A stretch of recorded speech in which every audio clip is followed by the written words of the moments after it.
My name is Eliza Monroe, and 11 months ago, I watched numbers climb on a dashboard that would change my life forever. $62.4 million in revenue, all from an app I built from my cramped studio apartment on weekends and late nights. I should have been celebrating.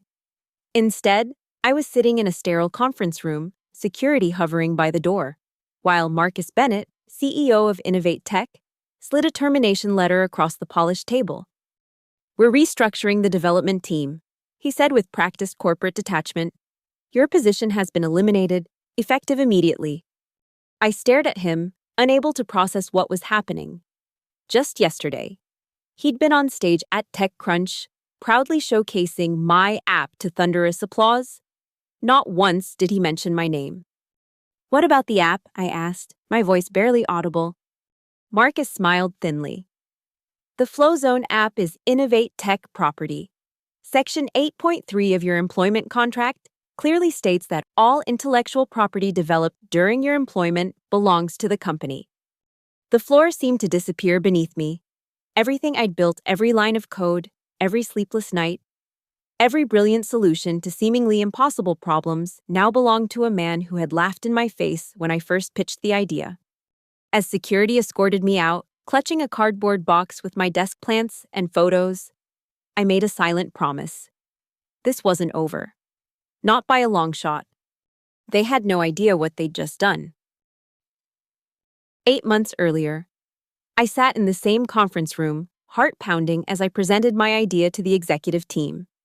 I'd been at Innovate Tech for just over a year, a junior developer fresh out of a coding boot camp, grateful for the opportunity, but increasingly frustrated by the mundane debugging tasks assigned to me.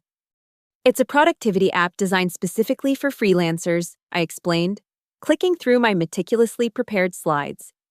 "It integrates time tracking, invoicing, client management, and project planning in one seamless interface." I'd noticed a gap in the market.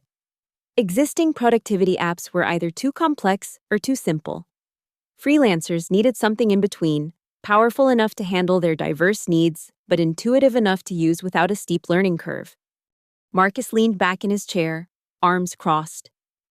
"The freelance market is oversaturated. Every startup and their dog is trying to capture that space." "But that's just it," I countered, trying to keep my voice steady. "They're all missing something crucial. None of them understand the freelancer mindset. They're designed by corporate teams for corporate users." Sarah Chen, our CTO, tilted her head thoughtfully. At least someone was listening. "And you understand the freelancer mindset?" Marcus asked, his tone dripping with condescension. "I was one before joining Innovate. I lived that life for 3 years. Marcus checked his watch. "Eliza, I appreciate your enthusiasm, but we're focused on enterprise solutions right now. This would be a complete pivot from our core business."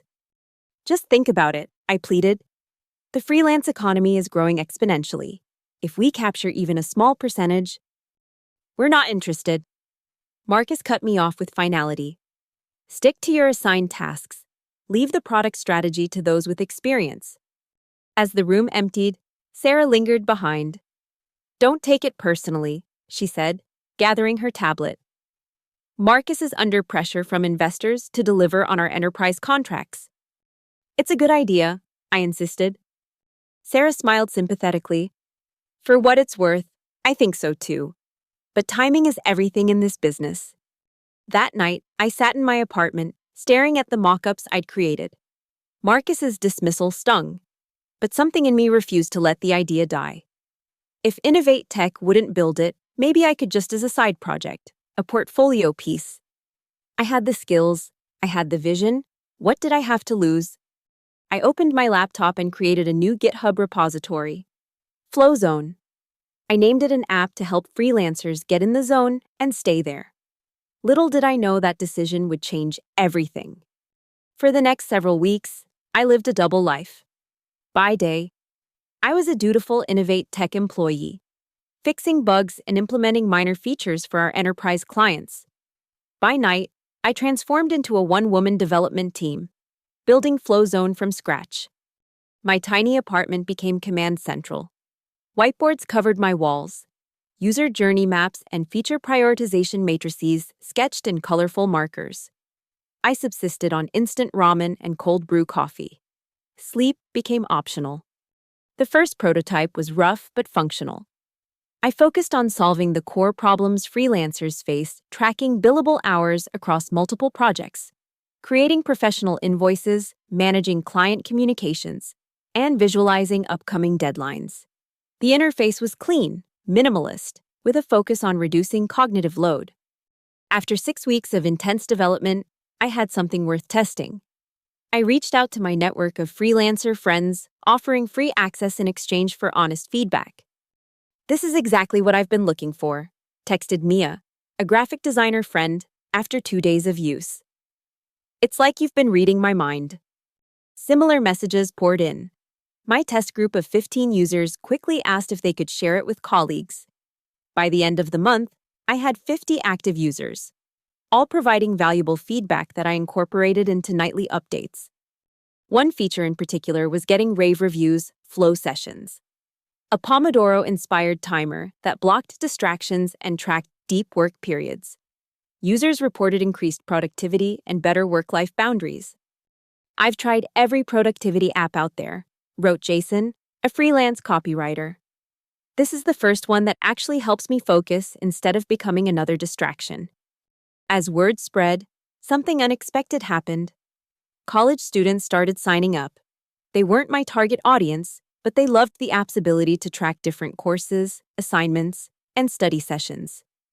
This happy accident expanded my user base exponentially as students shared the app across campuses. 2 months in, Flowzone had over 2,000 active users, all through word of mouth. I implemented a freemium model, basic features free, advanced features at $9.99 monthly. To my shock, the conversion rate was nearly 30%, well above industry standards. I was making real money, not life-changing, but enough to validate the concept. More importantly, I was helping people. Each message of gratitude fueled me to push harder, sleep less, code more. At Innovate Tech, I maintained a low profile, still smarting from Marcus's dismissal of my idea. But Sarah, ever observant, noticed changes in me: the dark circles under my eyes, the extra coffee cups, my sudden expertise in technologies we weren't using in our enterprise projects. She cornered me after a team meeting. "You're building it anyway, aren't you?" I hesitated, then nodded. There was no point denying it. "How's it going?" she asked, genuine curiosity in her voice. 2,000 users and growing, I said, unable to keep the pride from my voice. Sarah's eyebrows shot up. "Seriously, that's impressive." She glanced around to ensure no one was listening. "Be careful, Eliza. Your contract has an IP clause. Anything you develop while employed here—" "I'm only working on it during non-work hours," I assured her. "And I'm using my own equipment, my own cloud services." She gave me a look that said she wasn't convinced that would be enough protection, but nodded. "Just watch yourself. And maybe let me try the app, strictly as a user, of course." I sent her an invite that evening. The next day, she stopped by my desk, eyes wide.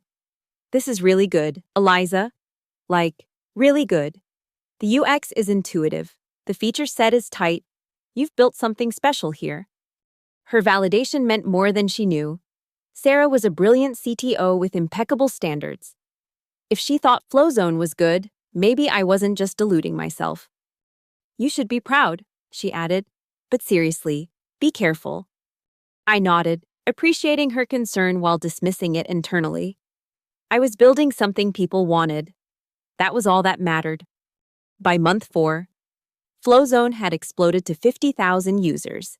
I had to quickly learn about scaling infrastructure, database optimization, and customer support automation. Sleep became a distant memory as I juggled my day job with the increasingly demanding side project. The app's success was becoming impossible to hide. Tech blogs were starting to notice, with Product Hunt featuring Flowzone as Product of the Day. My LinkedIn inbox filled with messages from curious investors and recruiters. It was only a matter of time before someone at Innovate Tech noticed. That someone turned out to be Raj Patel, our VP of Marketing, who spotted a colleague using the app during a flight.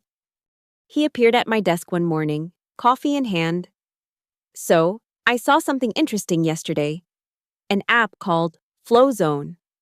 The flight attendant had to tell the guy next to me to put his phone away during takeoff, but he was so engrossed he barely heard her. Said it was revolutionizing how he managed his freelance business. My stomach dropped. Oh, imagine my surprise when I looked up the founder and saw a familiar face. His expression was unreadable. "You've been holding out on us, Eliza." "It's just a side project," I said weakly. "A side project with 50,000 users and growing revenue. That's not a side project. That's a startup." Raj sipped his coffee. "Marcus needs to know about this." "Please, Raj, relax." He cut me off. "I'm not here to get you in trouble. I'm here because this is a massive opportunity for Innovate Tech. We've been looking to diversify beyond enterprise. This could be our entry into the consumer space." Before I could process what was happening, I found myself in the executive conference room again, this time with Raj advocating for my app. Marcus sat stone-faced as Raj presented FlowZone's impressive metrics. 50,000 active users, 30% conversion rate, 97% retention. These numbers are unheard of for a productivity app, Raj concluded, and it was built by one of our own developers. All eyes turned to me. Marcus's expression was a complex mixture of surprise and something darker, perhaps the realization that he'd dismissed a potential goldmine months earlier. "Why wasn't this brought to our attention sooner?" he asked, his tone carefully controlled. I met his gaze. "I did bring it to your attention. You said, and I quote, 'We're not interested.'" An uncomfortable silence fell over the room. Sarah cleared her throat. "The question now is, what do we do with it?" Eliza has built something valuable, both in terms of technology and user base. "It's simple," Marcus said, suddenly animated. "We bring it in-house, make it an official Innovate Tech product. We have the resources to scale it properly, add enterprise features, integrate it with our existing offerings." My heart raced. This wasn't what I wanted. FlowZone was mine, my vision, my execution, my connection with users who trusted me. "I've been managing it fine on my own," I said. Marcus laughed dismissively. "Sure, for now. But what happens when you hit 1 million users, 10 million? You'll need infrastructure, customer support, marketing, sales, things way beyond a solo developer." "I could hire." "With what funding?" Marcus interrupted. "Look, I understand you're attached to this, but this is a business decision. Innovate Tech can take FlowZone to heights you can't imagine on your own." "What would this mean for Eliza's role?" Sarah asked, giving me a meaningful look. Marcus waved a hand generously. "She'd lead development, of course, with a proper team under her, a promotion, a raise. We'd work out the details." It sounded reasonable on the surface, but something felt off. The same executive who had dismissed my idea outright was now claiming it as the company's next big opportunity. "I need time to think about it," I said finally. Marcus frowned. "There's nothing to think about. Your employment contract is clear. Any intellectual property developed during your employment belongs to Innovate Tech." "I developed it on my own time, with my own resources," I countered. "Doesn't matter," Marcus replied coldly. "Section 8.3 is unambiguous, but we're not looking to strong-arm you. We want you to be part of this. Lead the team, share in the success." I felt trapped. The contract terms hadn't seemed important when I joined. I was just grateful for the job. Now they were a noose around my neck. "1 week," I said finally. "Give me 1 week to consider the offer." Marcus looked like he wanted to object, but Sarah jumped in. "That's reasonable. Eliza has built something extraordinary. She deserves time to process this transition." The meeting adjourned with tension hanging in the air. As I gathered my notes, Sarah whispered, "Get a lawyer. Today."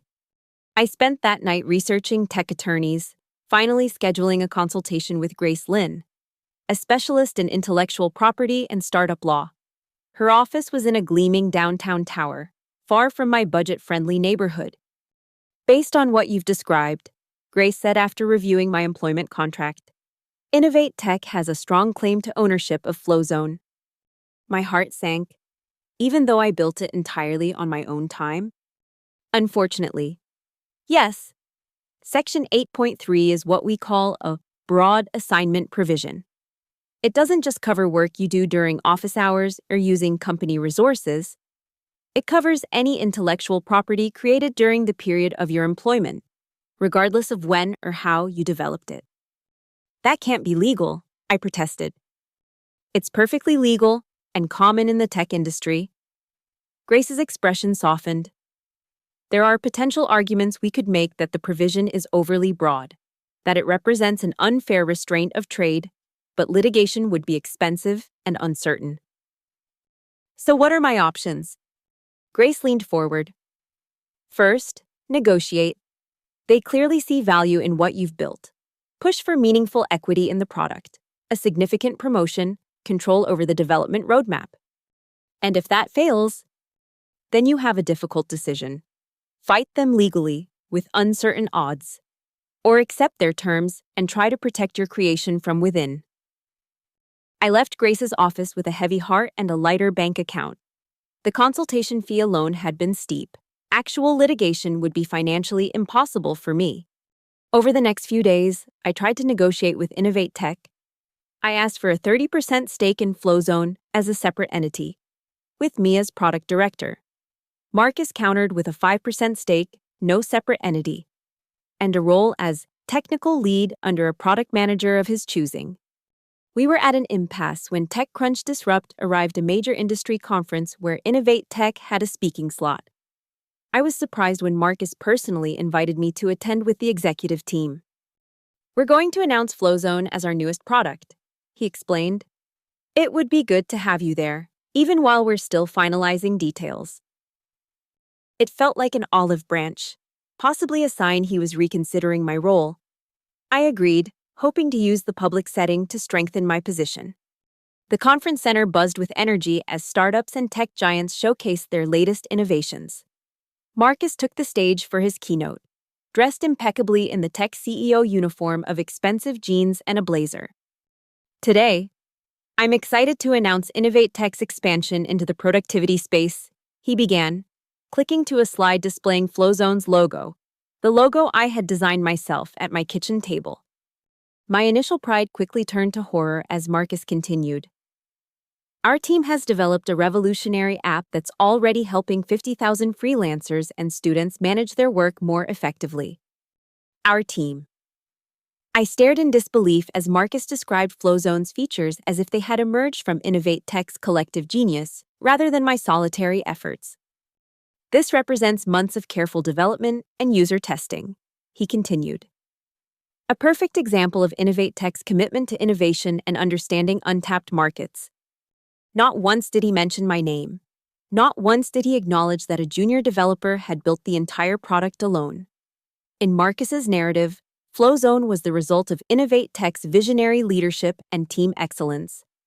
I felt physically ill as the audience applauded. Sarah, sitting beside me, squeezed my arm in silent support, her expression troubled. As Marcus fielded questions, a tech blogger asked, "What inspired this move into the freelancer market? It seems like a departure from your enterprise focus." Marcus smiled smoothly. We've always had our finger on the pulse of evolving work patterns. Our research showed a clear need in this space, and we were uniquely positioned to fill it. The blatant lie hit me like a physical blow. My research, my understanding of freelancer needs, my vision. After the keynote, I pushed through the crowd toward the exit, needing air, needing space. Sarah caught up to me in the lobby. "Eliza, wait, I'm so sorry. I had no idea he would." "Take complete credit," I finished, my voice shaking. "Erase me from the story entirely." "It's not right," she agreed. "But this is how Marcus operates. He sees the company as an extension of himself. Flowzone isn't the company's creation. It's mine." Sarah looked around nervously. "I know. And there are others who know too. But fighting this publicly won't end well for you. So I should just accept being erased. Let him steal my work." "No," Sarah said firmly. But be strategic. You're in a delicate position right now. As we spoke, Marcus approached, riding high on the positive reception to his keynote. Quite a success. Don't you think we've already got partnership inquiries coming in? I couldn't even look at him. Congratulations on presenting my work so convincingly as your own. His smile faltered slightly. Don't be dramatic, Eliza. We're all part of Innovate Tech. This is how business works. You didn't even acknowledge that I built it. Because it's not relevant to the market, he replied dismissively. No one cares about individual contributors. They care about the company standing behind the product. In that moment, something hardened inside me. Marcus would never see me as anything more than a replaceable cog in his machine, no matter what I created. We need to finalize your new role, he continued, oblivious to my silent rage. I'm thinking we announce you as lead developer for Flowzone next week. 5% equity vesting over 5 years. Fair? It wasn't fair. Nothing about this was fair. But I forced a neutral expression. I'll consider it. Don't take too long. We're moving quickly now. As Marcus walked away to network with investors, Sarah gave me a concerned look. What are you going to do? I took a deep breath. I'm going to protect what's mine. Whatever it takes. That night, I made a backup of Flowzone's entire codebase and database schema. I wasn't planning anything nefarious, just ensuring I had a record of my work. At least, that's what I told myself. The next day at Innovate Tech was surreal. Suddenly, everyone knew about Flowzone. Colleagues who had barely acknowledged me before stopped by my desk to congratulate me, though most framed it as, "Congratulations on your project being selected by leadership," as if I had submitted it for consideration rather than built it independently. Marcus called an all-hands meeting to announce Flowzone officially. This time, he did mention me, briefly, as the developer who helped kickstart the project. The revision of history was breathtaking. According to Marcus, Flowzone had always been an Innovate Tech initiative, merely incubated by a forward-thinking junior developer. I sat silently as my colleagues applauded. What could I do? Contradict the CEO in front of the entire company? I was already on thin ice. After the meeting, Marcus outlined the transition plan. A product manager, 2 additional developers, and a designer would form the new Flowzone team. I would transfer all code and documentation to the company repository within the week. This is an opportunity for you, Marcus emphasized. Leading a development team at your age is unprecedented. Many would kill for this chance. I nodded mechanically while inwardly seething. He was positioning his theft as a favor to me. That evening, I visited Grace Lynn again, hoping for some legal loophole I'd missed. The announcement complicates things, she admitted. They've publicly claimed the product. Fighting now would mean not just legal battles, but public relations damage. So they win, I said bitterly. Not necessarily. Grace tapped her pen thoughtfully. You mentioned the codebase is in your personal GitHub repository, and Innovate Tech has only recently gained access. I nodded. I added them as collaborators yesterday. And the app infrastructure, the servers, the databases, all set up under my personal accounts. I've been paying for everything out of pocket or from the subscription revenue. Grace smiled for the first time. That gives us leverage. The contract may give them rights to the intellectual property. But the actual implementation, the running service that users depend on, still flows through your accounts. What are you suggesting? I'm not suggesting anything illegal, she clarified quickly. But there's a difference between intellectual property rights and practical control. They may own the rights to the code, but if they want a smooth transition with no service disruptions, they need your cooperation. A plan began forming in my mind. Not revenge, exactly, but a way to ensure I wasn't completely steamrolled. How should I proceed? I asked. Delay the full handover.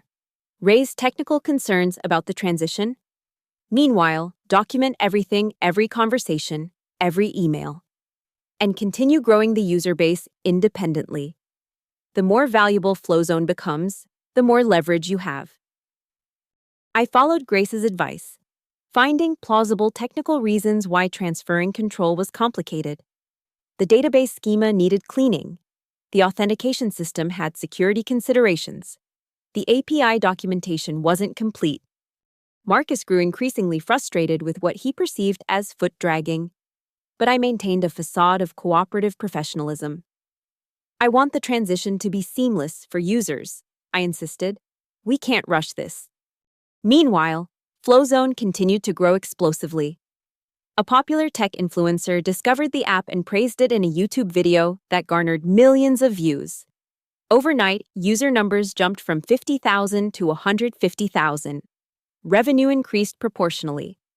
The success should have been cause for celebration at Innovate Tech. Instead, it created tension. Marcus hadn't anticipated such rapid growth before he could fully claim credit. The narrative that this was an Innovate Tech creation from the start was harder to maintain as more tech media covered the indie developer success story. I walked into the office one morning to find an email summoning me to a meeting with Marcus and the legal team. The subject line simply read, "Urgent." My pulse quickened. Had they discovered my delaying tactics? Was this confrontation? I arrived at the conference room to find Marcus, two lawyers I didn't recognize, and HR Director Janet Powell. No Sarah, a conspicuous absence that immediately put me on alert. "Eliza," Marcus began without preamble. "We have a situation." I waited, saying nothing. "It's come to our attention that you've been less than forthcoming about Flowzone's development. Specifically, that you may have used company time and resources in its creation." This was a blatant lie. I'd been meticulously careful to separate my work. "That's not true," I said calmly. "I can prove all development occurred outside work hours on my personal equipment. We have evidence suggesting otherwise." One of the lawyers interjected, "Email timestamps, repository commits during business hours." My mind raced. Had I slipped somewhere, made a commit during lunch break, sent an email about Flowzone from my work account? If there were occasional overlaps, they were minimal and inadvertent. I said, "The vast majority of development—" "It doesn't matter." Marcus interrupted. "Even minimal use of company time constitutes a violation of your employment agreement." I realized with sickening clarity that this meeting wasn't about establishing facts. It was about establishing pretense. "What exactly are you implying?" I asked, though I already knew. Marcus slid a document across the table, a termination letter. "Innovate Tech is exercising its right to terminate your employment, effective immediately. As outlined in your contract, all intellectual property developed during your employment period remains company property, including Flowzone." The room seemed to tilt. This was worse than I'd imagined, not just stealing my work, but firing me too, cutting me out completely. "You can't do this," I said, my voice barely audible.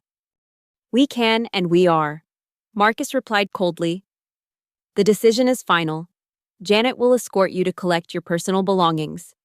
All company property, including your laptop, must be surrendered before you leave." "And if I refuse?" The second lawyer spoke up.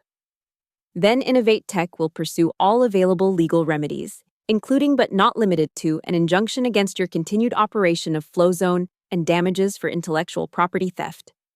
They had me cornered. Without resources for a protracted legal battle, I had no immediate defense. Janet looked uncomfortable but professional as she led me to my desk.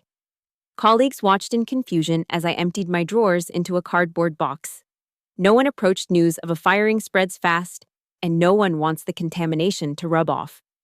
As I placed my plants and photos in the box, I realized I'd left my personal notebook in a meeting room. "I need to get something from Huddle Room 3, I told Janet. "I'll come with you," she replied, clearly following protocol for terminated employees. In the meeting room, I retrieved my notebook and then paused, turning to Janet. "Can I ask you something? Off the record?" She hesitated, then nodded slightly. "Was this planned all along, from the moment they found out about Flowzone?" Janet maintained her professional demeanor, but something flickered in her eyes. "I'm not privy to executive decisions, Eliza." "But you prepared the termination paperwork. When was that requested?" A moment of silence stretched between us. 3 days ago, she finally said. Right after TechCrunch, the confirmation hit like a blow. They'd never intended to keep me. The promises of a promotion, a team to lead all lies while they prepared to cut me loose. Security met us at the lobby, a final humiliation being escorted out like a criminal. As I stepped onto the street, clutching my box of belongings, reality crashed down. I was unemployed. My creation had been stolen. My career in shambles. I walked home in a daze, set the box down in my apartment, and collapsed onto my couch. For hours, I stared at the ceiling, replaying every moment, every decision that had led here. Then my phone pinged. A Flow Zone notification. A user had upgraded to the premium plan, then another. And another. Even as my professional world imploded, the app they had stolen, continued to thrive. I sat up slowly.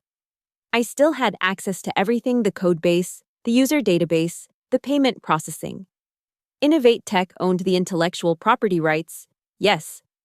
But I controlled the actual, functioning service. My lawyer's words echoed. There's a difference between intellectual property rights and practical control. I opened my laptop and logged into the GitHub repository. Innovate Tech had been added as a collaborator. But I was still the owner. With a few keystrokes, I could revoke their access entirely. My finger hovered over the button. This would be a declaration of war. Once done, it couldn't be undone. I thought of Marcus on stage, claiming credit for my work. I thought of the termination meeting, the calculated coldness, the premeditated betrayal. I clicked Remove Collaborator. A small act of defiance, but it felt enormous. For the first time since the meeting, I smiled. Next, I changed the credentials for the AWS hosting account, the database access, the analytics dashboard, everything. I wasn't destroying anything or disrupting service. I was simply securing my accounts. By morning, I knew. Innovate Tech would discover they no longer had access to the Flow Zone infrastructure. They owned the rights to the code, but they couldn't deploy it, couldn't update it, couldn't access the user data without my cooperation. It was a temporary advantage at best. They would threaten legal action. They would demand I transfer everything immediately.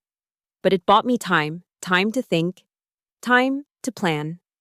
I sent a message to Sarah. They fired me, claiming I used company time for Flow Zone development. Her reply came minutes later. I know, I tried to stop it. This isn't right. They've lost access to the repository and infrastructure, I informed her. A longer pause this time. Be careful, Eliza. Marcus is vindictive. He'll come after you hard for this. Let him try, I replied, newfound resolve strengthening me. I built Flow Zone. I understand it in ways he never will. At 2 a.m., my phone rang. Marcus himself. I let it go to voicemail. This is unacceptable, his message hissed. You're in breach of contract and risking legal consequences beyond your imagination. Transfer all access immediately, or we'll have no choice but to pursue maximum damages. I didn't respond. Instead, I began documenting everything, every email, every meeting, every promise made and broken. I knew it might not hold up legally, but public opinion operated on different rules than courtrooms. Morning brought a formal legal threat via email. By noon, Gracelyn had negotiated a 48-hour good faith period for resolving the access issues without immediate legal action. They're furious, Grace reported after speaking with Innovate's lawyers, but also concerned. Apparently, some key features have started malfunctioning. I hadn't touched the code, hadn't sabotaged anything. But Flow Zone was built with continuous integration. Without access to the repository, automatic updates weren't deploying. The system was designed to degrade gracefully without updates, but subtle issues would accumulate. What's our play here? I asked Grace. They're offering severance if you cooperate with the transition. 6 months' salary. I laughed bitterly. For an app generating millions? No. Then we need leverage, Grace said pragmatically. Something that makes you more valuable to them, cooperative than antagonistic. An idea formed, risky, potentially self-destructive, but with the potential for vindication. I need to go public. I said. Tell my side before they control the narrative completely. Grace looked concerned. That could backfire spectacularly. They could claim you're violating confidentiality, disparaging the company. I'll stick to verifiable facts. My creation of Flowzone, the user growth, the termination. It's risky, Grace warned. But at this point, conventional options are limited. That evening, I wrote a detailed Medium post titled, "What Happens When Your Side Project Makes Millions and Your Employer Takes It?" I described developing Flowzone, the user growth, Innovate Tech's initial dismissal of the concept, and my subsequent termination. I was careful not to accuse directly, instead laying out the timeline and letting readers draw their own conclusions. I included screenshots of the original repository creation date, early user testimonials, and the TechCrunch presentation where Marcus first claimed the app as an Innovate Tech initiative. Before publishing, I sent it to Grace for legal review. She suggested several edits to reduce liability risk, which I incorporated. Then, heart-pounding, I hit publish and shared it on Twitter. I expected some response, perhaps from the tech community or other developers who had faced similar situations. What I didn't expect was the explosion. By morning, the post had over 100,000 views. Tech blogs picked up the story. Justice for Eliza started trending. Flowzone users began canceling subscriptions in protest, posting screenshots of their cancellation reasons. Won't support a company that steals from developers. Innovate Tech's social media accounts were flooded with negative comments. Their PR team released a statement claiming significant inaccuracies in my account but offering no specifics. The pressure mounted when several high-profile tech leaders weighed in. "This is everything wrong with corporate tech culture," tweeted a prominent startup founder, building on the creativity of individual contributors, then discarding them when convenient. By the second day, the story had reached mainstream business publications. Innovate Tech's stock price dipped 3% as investors questioned the company's leadership ethics. Marcus called again. This time, I answered. "You need to retract that post immediately," he demanded, his voice tight with barely controlled rage. "Why would I do that? It's all true. It's a deliberate mischaracterization designed to damage Innovate Tech. Our legal team is preparing a defamation suit as we speak." "Truth is an absolute defense against defamation," I replied, surprised by my own calmness. "I documented everything, Marcus, every meeting, every email, every commit." "What do you want?" he asked after a tense silence, cutting to the chase. "Full recognition as Flowzone's creator. 40% equity in the product as a separate entity from Innovate Tech. And I lead the development team, reporting directly to the board, not to you." He laughed incredulously. "That's absurd. The intellectual property belongs to Innovate Tech. That's not negotiable." "Then I guess we continue as we are. Me with control of the infrastructure, you with rights you can't fully exercise, and the public watching it all unfold." "This isn't a game, Eliza. You're risking your entire future in tech. No one will hire you after this." "Maybe," I conceded. "But right now, public opinion is on my side. How long can Innovate Tech weather this storm? How many quarters of declining stock prices before the board starts asking questions about your leadership?" The threat hung in the air between us. Marcus knew as well as I did that CEOs had been ousted for less. "I'll have our team draft a proposal," he said finally. "But the post comes down immediately as a show of good faith." "The post stays up until we have a signed agreement," I countered. "I've already lost one job over this. I won't lose my leverage too." After more heated exchanges, we reached a tentative agreement. I would update my post to indicate that Innovate Tech and I were working toward a resolution, without retracting anything. They would prepare an offer that addressed my core concerns. The next day, Sarah called. "You've created quite the situation," she said, sounding both impressed and worried. "The office is chaos, emergency board meetings, PR crisis teams." "I didn't want it to come to this," I said honestly. "I know. For what it's worth, several of us have spoken up internally, made it clear that how you were treated was wrong." She paused. Marcus is under intense pressure. This could actually work out in your favor. Or they could crush me legally and be done with it. They could try, Sarah agreed.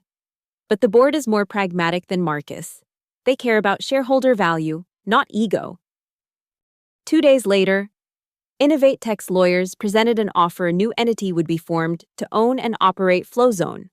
I would receive 25% equity and the title of Chief Technology Officer, with full control over the technical roadmap. Innovate Tech would own 75% but guaranteed my autonomy in a legally binding agreement. It wasn't my initial demand of 40%, but it was far better than I'd expected to achieve. Most importantly, it included public recognition of my role as creator and founder. Grace reviewed the agreement carefully. This is actually quite good, she admitted. They must be feeling the heat. Should I push for more? She considered it thoughtfully. You could. The momentum is still with you. But there's also value in resolving this quickly and moving forward. Every day this drags on is a day you're not building and growing. I signed the agreement that evening. Within hours, Innovate Tech issued a press release announcing the formation of Flowzone, Inc., founded by Eliza Monroe and incubated by Innovate Tech. Marcus's quote acknowledged my visionary development of the app. It was a stunning reversal from the termination meeting just days earlier. I'd gone from fired employee to recognized founder with equity and a C-suite title. The backlash against Innovate Tech subsided as users saw the resolution as fair. I posted an update thanking supporters and expressing optimism about Flowzone's future under the new arrangement. My first day as CTO of Flowzone, Inc., was surreal. I had an actual office, not just a desk and an open floor plan, a team of developers eager to learn from the app's creator, a budget for infrastructure and expansion. Marcus kept his distance, interacting with me only through formal channels and scheduled meetings. His cool professionalism masked obvious resentment, but the board's direct oversight of the new entity limited his ability to interfere. Sarah, to my surprise and delight, joined Flowzone as Chief Product Officer. Innovate Tech feels stagnant after all this, she explained. I want to be part of something growing, something with purpose. Together, we accelerated Flowzone's development. The freelancer focus remained core, but we expanded into small business team management, creating a seamless bridge between independent workers and traditional companies.